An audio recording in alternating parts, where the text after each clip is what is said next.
Eso empieza en Bolonia, eso empieza en Italia, con un alcalde comunista, un famoso alcalde de Bolonia, que pensó que los recursos municipales tenía que dedicarlos a cosas muy sociales y que no fueran fáciles de medir. Que si tú se lo entregabas a un particular fuera complicado saber si lo estaba haciendo bien, mal o regular.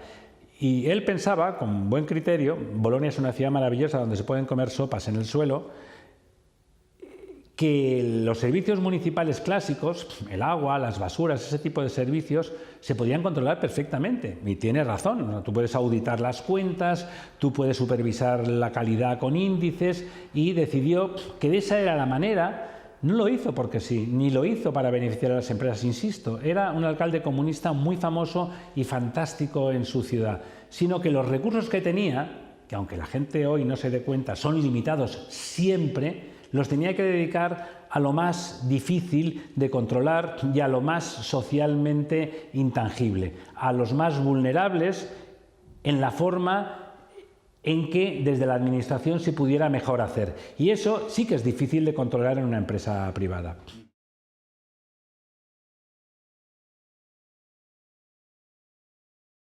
La actual ola de remunicipalización es una especie de nostalgia ideológica.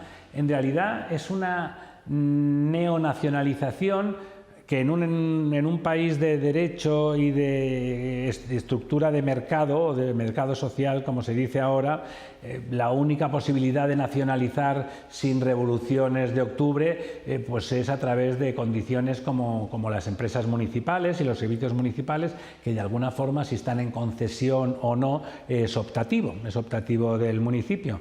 Por lo tanto, resumiendo, la respuesta sería: la remunicipalización no mira al futuro, mira al pasado.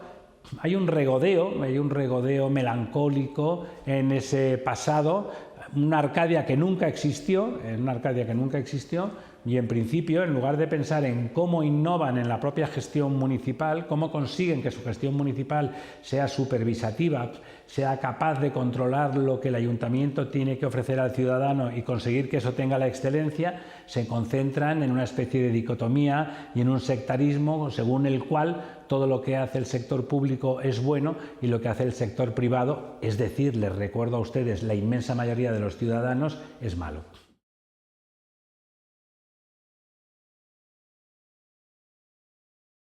Lo primero que hay que decir es que son un tipo de ayuntamiento los que están reclamando volver a tener la gestión de esos servicios. Algunos, a lo largo de la historia, han generado una estructura que les permite prestar ese servicio.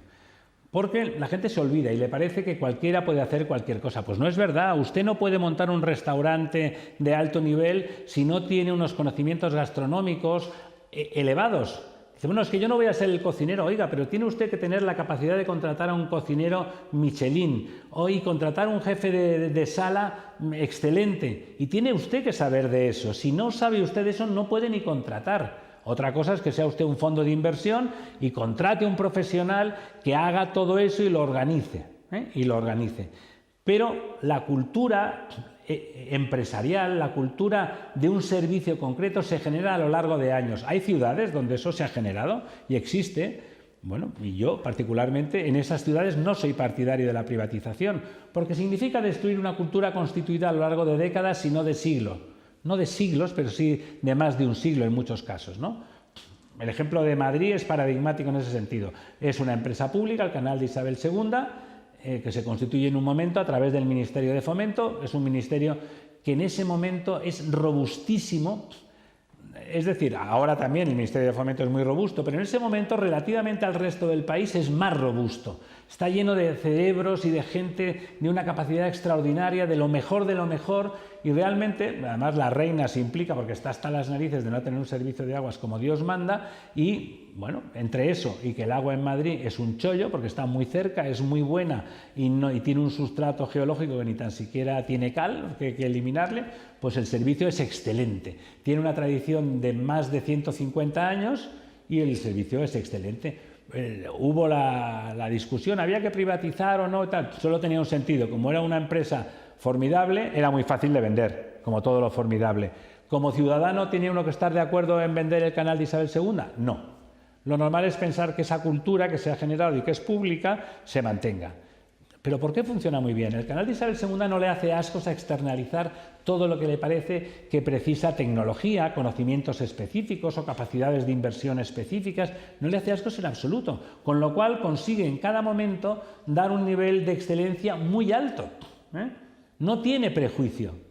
Claro, a cambio de eso, ese tipo de ayuntamientos que ahora están deseando municipalizar porque sí, no consideran público el canal de Isabel II. ¿Por qué? Porque lo gobierna un partido que no es de su agrado. Hombre, me permitirán decir que eso es un poco sectario, porque, desde luego, el canal de Isabel II trasciende con mucho los años de gobierno de cualquier partido en España.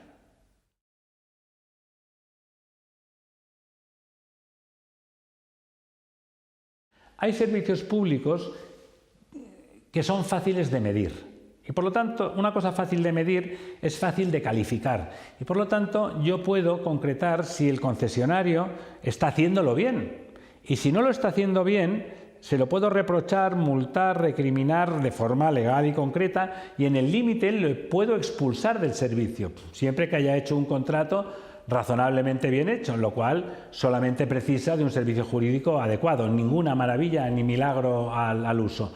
Yo puedo limitar el beneficio que tiene un concesionario, lo cual es lógico. Es decir, yo como ciudadano esperaría que el beneficio obtenible por una empresa de servicios que presta sus servicios, y valga la redundancia, a un municipio o a cualquier otra administración, tenga limitado el beneficio. ¿Por qué? Porque una vez que gana el concurso de concesión, está trabajando en un monopolio natural, no tiene competencia.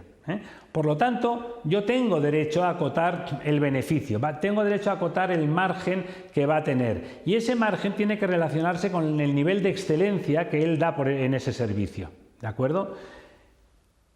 Eso lo puedo hacer, o sea que no todos los discursos, y luego al hilo de esta pregunta se puede comentar, o sea, las tarifas pueden ser, ¿no? Oigan, les recuerdo a ustedes que no hay ninguna empresa de servicios que ponga las tarifas.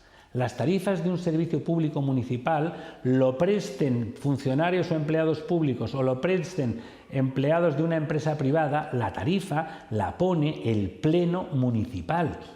Siempre. Es decir, es una falacia. El precio, si es alto o bajo, depende de lo aprobado por ese pleno municipal.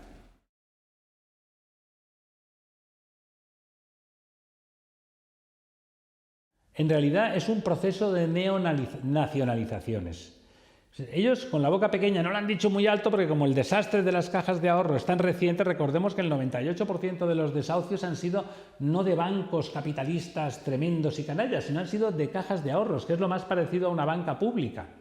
¿De acuerdo? Pero estaban defendiendo hace 4 días la banca pública. La banca pública, ¿dónde está la cuestión de la banca pública? Aquí los que son corruptos, hay que acordarse, son los seres humanos. Y desde luego no depende del carné, ni del partido, ni del equipo de fútbol, ni de la nacionalidad que tengan, ni del lugar de nacimiento, ni nada por el estilo. Es una condición que solo la ley es capaz de regular.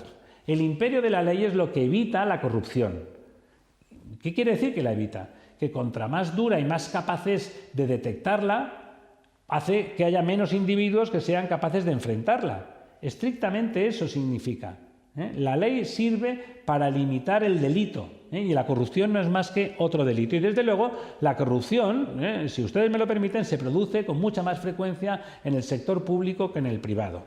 Porque el sector público, y me alegro enormemente, está muy regulado, está sometido a auditorías. En general pertenece a muchas personas que son los accionistas, y esas accionistas exigen que no se les estafe.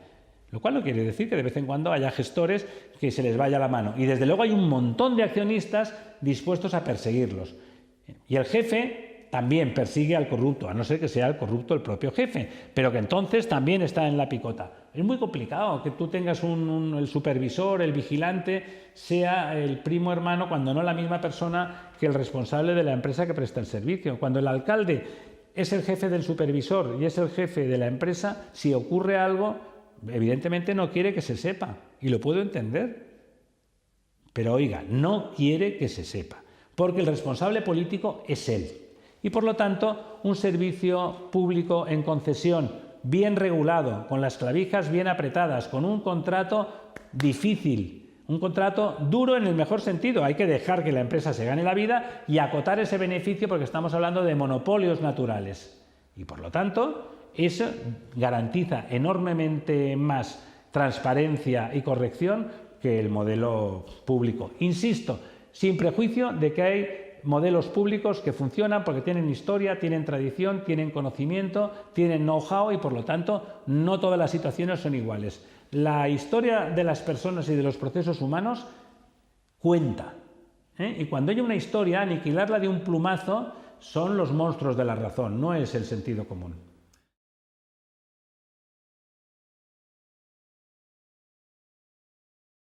De alguna forma, resumiendo, la ciudad del futuro, o como decimos, o como digo yo en la parte de este libro que he tenido la suerte de escribir, la ciudad con futuro es una ciudad donde todos los valores que tiene la ciudad, todos los elementos de conocimiento, todas las personas, todas las instituciones, todas las empresas, todas las instituciones de enseñanza, de investigación, todas las administraciones van a trabajar conjuntamente.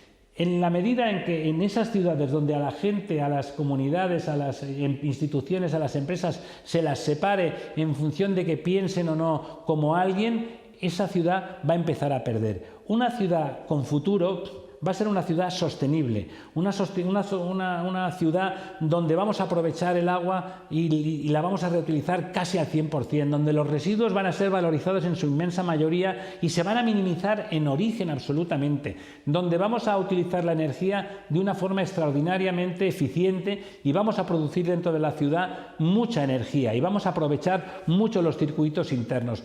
Va a ser una ciudad que va a servir a su territorio y no va a ser depredadora con respecto a su territorio. Y va a considerar a todos los habitantes de ese entorno como propios, sin discriminar. Y el que no haga eso no hará más que un futuro de barricadas. Y las barricadas, hay que recordarlas, son del siglo XIX.